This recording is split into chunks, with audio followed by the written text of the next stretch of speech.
सिकंदर यूनानी के बारे में कौन नहीं जानता। चौथी सदी कबल मसीह में ये मकदूनिया का हुक्मरान था, जिसके बाप को इसके अपने ही मुहावजों ने कत्ल कर दिया था। इस वक्त सिकंदर की उम्र लगभग 19-20 बरस थी। उसने इस उम्र में अपने तमाम मुखालफों का सफाया कर दिया और 20 साल की उम्र में मकदूनिया का बादशाह भी बन गया, जिसके बाद इसके दिमाग में पूरी दुनिया फतह करने का सौदा समाया और वो एक बहुत बड़ी फौज लेकर दुनिया फतह करने निकल पड़ा। इसने लगभग इस वक्त की आधी मालूम दुनिया फतह कर ली थी और इसकी सल्तनत मगरब में यूनान से लेकर मशरक में आज के पाकिस्तान, अफगानिस्तान, ईरान, इराक और मिस्र तक फैली हुई थी। लेकिन सिकंदर को सबसे ज्यादा दुनिया के जिस खिते में सख्त मुज़ाहमत का सामना करना पड़ा, वो इस वक्त के हिंदुस्तान का इलाका पंजाब था। चौथी सदी कबल मसीह में जब सिकंदर यूनानी पंजाब में दाखिल हुआ तो इसे पंजाबियों से जिस सख्त मुज़ाहमत का सामना करना पड़ा, ऐसी सख्त मुज़ाहमत यूनानियों ने मिस्र से लेकर ईरान और वस्ती एशिया से अफगानिस्तान तक के इलाके में सामना नहीं किया था। सबसे पहले तो सिकंदर अफगानिस्तान के कबाइल को ज़ेर करने के बाद एक बड़े दस्ते के साथ आज के चित्राल के इलाके में दाखिल हुआ। इसकी बकाया फौज दरा खैबर के रास्ते गंदारा में दाखिल हुई। इस ज़माने में सवात, दीर और चित्राल में गंदारी के नस्ल के लोग आबाद थे, जो कदीम हिंदुस्तानी रवायात के मुताबिक यहाँ के लोग आला नस्ल के घोड़े पालते थे और इन्हें इर्द गिर्द के इलाकों में सप्लाई करते थे। इन लोगों ने यूनानियों का डट कर मुकाबला किया। इनकी सख्त मुज़ाहमत से जिश होकर सिकंदर ने इनके शहर को ताराज कर दिया और ज़्यादातर बाशिंदों को कत्ल कर दिया। इसके बाद वो दरियाए सवात के साथ साथ जनूब के मैदानों की तरफ वारिद हुआ। इसने अटक के करीब दरियाए सिंध अबूर किया। इस वक्त दरियाए सिंध से जेहलम के दरमियानी इलाके पर राजा अम्बी की सल्तनत थी, जिसका दारुल हुकूमत टेक्सला था। जेहलम से चनाब के दरमियान का इलाका राजा पोरस की सल्तनत में शामिल था। इन दोनों के शुमाल में आज की आज़ाद कश्मीर और मुल्का मकबूजा कश्मीर के इजला में एक और छोटी रियासत थी, जिसे अभिसारा कहा गया है। राजा पोरस और अभिसारा की सल्तनत आपस में इत्तेहादी थे, जबकि टेक्सला के राजा अम्बी से दोनों की लड़ाई चल रही थी। कहते हैं राजा अम्बी के बेटे ने अपने बाप को कायल किया कि यही मुनासिब मौका है पोरस और अभिसारा से बदला लेने का। टेक्सला को न्यूट्रलाइज करने के बाद सिकंदर जेहलम पार करके पोरस के इलाके में दाखिल हुआ। राजा पोरस अपनी अफवाज के साथ दरिया के पार यूनानी फौज का इंतजार कर रहा था।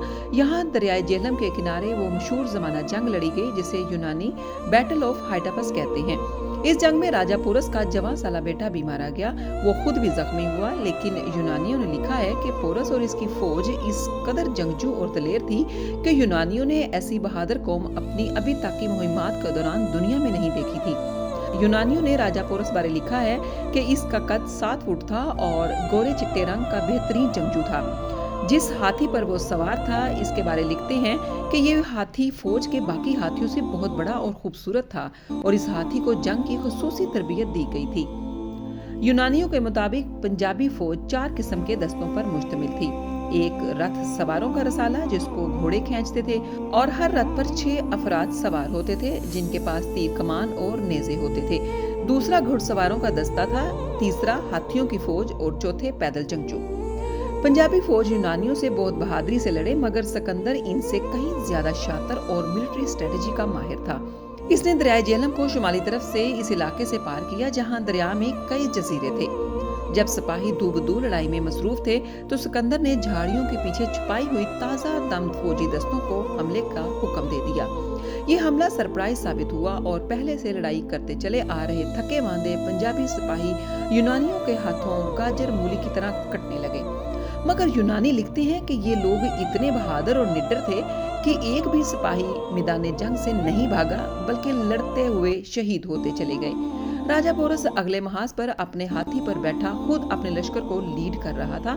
ज्यादातर पंजाबी सिपाही या तो मारे जा चुके थे या जख्मी हो गए थे। खुद राजा पोरस भी जख्मी हो चुका था।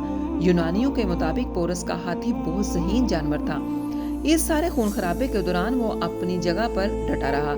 आखिर एक मौका पर हाथी को जब मालूम हो गया कि इसका मालिक शदीद जख्मी हो चुका है, तो हाथी नीचे बैठ गया ताकि पोरस कजावे से उतरकर महफूज मकाम पर चला जाए। मगर राजा पोरस इसके बावजूद हाथी से नीचे उतरकर मैदान जंग से जाने से इनकार कर दिया और वो मुसलसल हाथी पर बैठा लड़ाई करता रहा। आखिर जब जंग में दोनों तरफ से बेशुमार सिपाही मारे गए, हत्ता कि यूनानियों का सबसे ज्यादा नुकसान इसी जंग में हुआ। यूनानी लिखते हैं कि मकदूनिया से लेकर बैक्टेरिया तक इतने यूनानी नहीं मारे गए जितने पंजाब और गंदारा की लड़ाइयों में मारे गए थे। आखिर तूल पकड़ती जंग को खत्म करने के लिए सिकंदर ने अपने खुसूसी दस्ते को हुक्म दिया कि जाओ और किसी तरह राजा पोरस को जिंदा पकड़ कर लाओ, तभी ये जंग खत्म हो सकती है। आखिर यूनानी पोरस तक पहुंचने में कामयाब हो गए। उन्होंने जख्मी पोरस को पकड़ा और सिकंदर के पास ले गए। जंग खत्म हो गई थी। बेज़ाहिर यूनानी जीत गए थे, मगर पंजाबियों की बहादुरी, जवाहिमती और सख्त मुजाहमत ने पहली दफा यूनानियों को दिन में तारे दिखा दिए थे।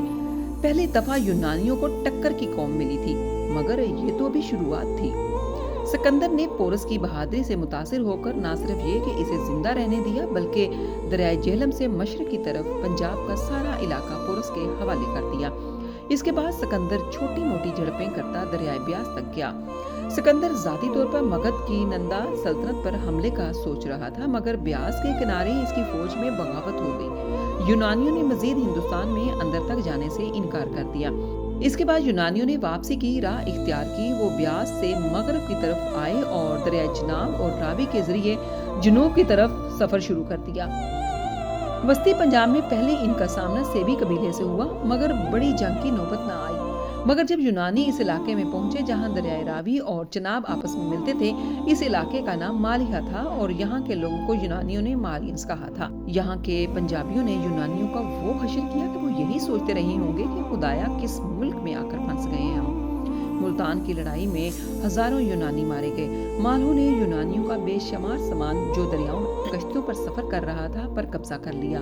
मुल्तान की इस तारीखी लड़ाई बारे यूनानियों ने ज्यादा तफसील से तो नहीं लिखा, लेकिन ये लिखा है कि मालू की सख्त मुजाहमत के दौरान खुद सिकंदर भी शदीद जख्मी हो गया था। इसे किसी माही सिपाही ने तीर मारा था और वो पंजाब में मरते मरते बचा। आखिर इस जंग में भी यूनानियों का पल्ला भारी रहा। जंग के बाद सिकंदर इस कदर तैश में आ गया कि इसने पहली बार हुक्म दिया कि मुल्तान शहर के एक एक फर्द को कत्ल कर दिया जाए और शहर को जलाकर खाकस्तर कर दिया जाए, जो कि किया गया। पारसा शहर परसपोलिस के बाद मुल्तान दूसरा शहर था जिसे सिकंदर ने तबाह बर्बाद किया। बास माहिरीन का ख्याल है कि सिकंदर की मौत, जो कि मुल्तान की मुहिम के बहस चंद माह बाद बाबिल के शहर में हुई, दरअसल इसी तीर के जख्मों के नतीजे में हुई जो सिकंदर को मुल्तानी पंजाबियों ने मारा था। यानी सिकंदर की दुनिया फतह करने की ख्वाहिश पंजाब के लोगों के हाथों खत्म हुई।